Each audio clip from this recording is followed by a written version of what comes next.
Cleopatra எல்லாருக்கும் தெரியும். யார் கிளியோபாட்ரா? கருப்பழகி கிளியோபாட்ரான்னு சொல்லுவாங்க. உண்மை அதுதான். இது சொற்களில் நாம் சரளமாக சொல்லக்கூடியது.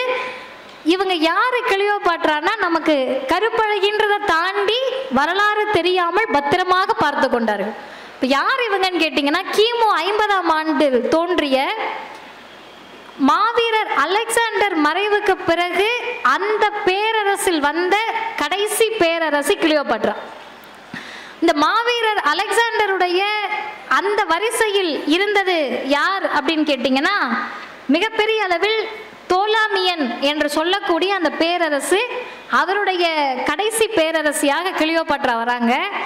கிளியோபாட்ராவுடைய சகோதரர், நீங்கள் எல்லாமே கொஞ்சம் உலக வரலாற்றை தேடி பார்த்தீங்கன்னா, எகிப்து நாடுகளில் சொந்த சகோதரரை திருமணம் செய்து கொள்வார்கள்.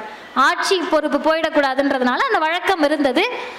அந்த வழக்கத்தின்படி கிளியோபாட்ரா அவங்களுடைய சகோதரரை திருமணம் செய்து கொள்கிறார். சகோதரர் இவருக்கு ஆட்சியை கொடுப்பதாக இல்லை. பிரச்சனை வருகிறது. ரோமில் இருந்த ஜூலியஸ் சீசர் அவர்களை அவருடைய போருக்காக பயன்படுத்துகிறார், காதலிக்கிறார், திருமணம் செய்து கொள்கிறார்.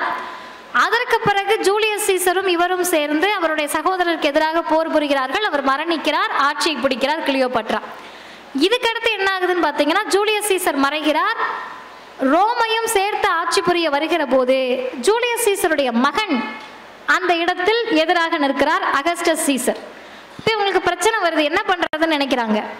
அப்போது அங்கிருந்த மார்க் ஆண்டனியோடு சேர்ந்து கொண்டு ரோமை கைப்பற்ற நினைக்கிறார், தோல்வி அடைகிறார். இதில் நமக்கு முதன்மையா தெரிய வேண்டிய செய்தி என்னன்னா, உலகத்தினுடைய மிக முக்கிய போர்களை வரிசைப்படுத்தினால் அந்த மார்க் ஆண்டனியும் கிளியோபாட்ராவும் சேர்ந்து அகஸ்டஸ் சீசருக்கு எதிராக நடத்திய போர் நமக்கு வருகிறது. அந்த போரில் தோல்வியுற்றாலும் கூட எப்படி கிளியோபாட்ரா தோல்வியுற்றார் என்றால், கப்பற்படையை வழிநடத்திய தளபதியாக கிளியோபாட்ரா இருந்திருக்கிறார் என்ற செய்தியை வரலாறு நமக்கு தருகிறது. யோசிச்சு பாருங்க, கப்பற்படையை கிமு 50ஆம் ஆண்டு வழிநடத்திய ஒரு வீர பெண்ணை, மிகச்சிறந்த ஒரு வீரரை, போர் வீரரை, பேரரசியாக இருந்தவரை அழகி என்ற ஒரே பட்டத்தின் கீழ் சுருக்கிவிட்டு மற்ற வரலாற்றை குழி தோண்டி புதைத்து விட்டார்கள்.